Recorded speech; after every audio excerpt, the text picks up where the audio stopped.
আলাইকুম বন্ধুরা, কেমন আছেন আপনারা? আশা করি সবাই ভালো আছেন। আপনাদের আপু আমিও ভালো আছি। আজকে কি রান্না করি দেখো। এই দেখো ডাল, মুসুরি ডাল তেলে দেবো। এটা সিদ্ধ করেছি, এবারে এই পেঁয়াজ দিয়ে তেলে দেবো।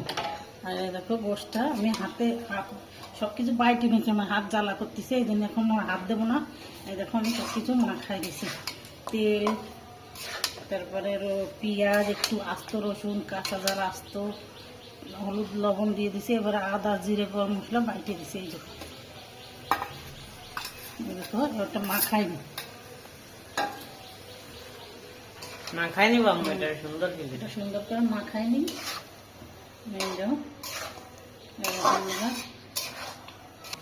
এই দেখো বন্ধুরা মাখাই নিচ্ছি। এই যে একটু জাল উঠুক, তারপরে আমি দেখাচ্ছি। একটু জালটা উঠে নেব, ভালো করে জালটা উঠিনি। উঠবে তবে দেখাবা? হ্যাঁ, এটা কি এরকমই থাকবে? হ্যাঁ। আচ্ছা, তাহলে তবে আপনাকে দেখাচ্ছি। ওই দেখো বন্ধুরা, মেঘ, আকাশে মেঘ হয়েছে অনেক। আর ওই দেখো নারকেল গাছে কত নারকেল হয়েছে। এখন তো নারকেল টাওয়ারের জন্য হয় না, তারপরে অল্প কিছু হয়েছে। ওই দেখো তিনটা। হ্যাঁ, অনেক সুন্দর দেখা যাচ্ছে। খুব সুন্দর দেখা যাচ্ছে। আর দেখো গাছের না থাকলে তো আমাদের সমস্যা হবে নিঃশ্বাস নিতে। অল্প একটু পানি দিই, এই যে মশলাটা কষায়নি। অল্প পানি মশলাটা কষা নিচ্ছে। এই যে মশলাটা কষা বন্ধ করে মানে কষায়নি, কষা নিচ্ছ মশলাটা আর গোশটা। কষায়নি। তুমি দেখাবা?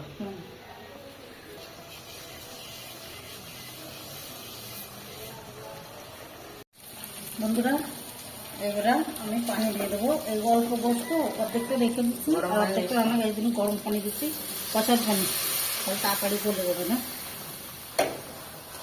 স্বাদটা একটু ভালো হয় গরম পানি দিলে।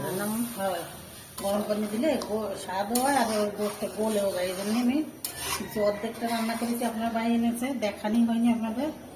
অর্ধেকটা রান্না করেছি, অর্ধেকটা রেখে দিচ্ছি। এর ভিতরে আলু দিয়ে দেবো। আলুগুলো বসেছেও শক্ত হবে।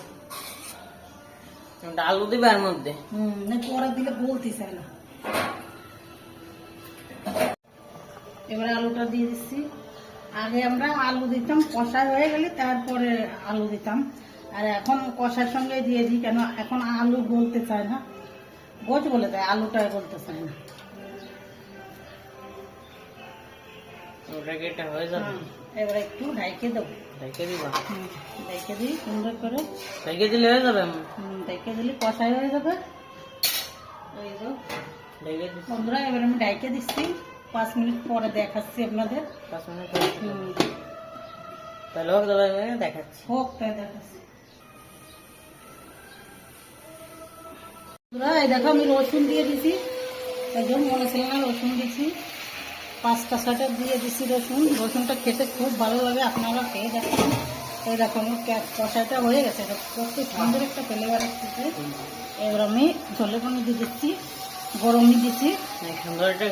হ্যাঁ, গরম পানিটা দিলে অল্প গোশ গলেও যায়, খেতেও স্বাদ হয় ভালো, গোশটা সফট হয়ে যাবে না। এই যে এবার আমি ঢাইকে দেবো। এটা আমার ঝোলের পানি কষাই হয়ে গেছে, জলের পানি দিয়ে দিচ্ছি। এবার ঢাইকে রাখি।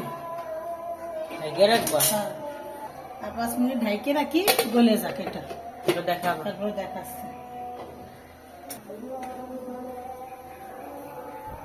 দেখো আমি গুঁড়োটা দিয়ে দিচ্ছি, গরম মশলা দিয়ে গুঁড়ো করে রাখিছিলাম। এই দেখো কত সুন্দর, এই দেখো গলে গেছে, এটাও গলে গেছে, রসুনটা, গোশও গলে গেছে, আলুও গলে গেছে, একদম পুরো ছপ হয়ে গেছে। এই দেখো আমি বেশি ঝোল রাখিনি, দেখি কিরম শিখে কিরম হচ্ছে। মাশাল্লাহ মাশাল্লাহ, সেই স্বাদ হয়েছে বন্ধুরা, খুব সুন্দর হয়েছে।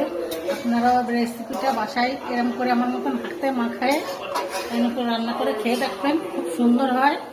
আর আজকের ভিডিওটা এই পর্যন্ত, ভালো লাগলে একটা লাইক করে দেবেন, একটা লাইক দিয়ে দেবেন আর শেয়ার করে দেবেন। আল্লাহ হাফেজ।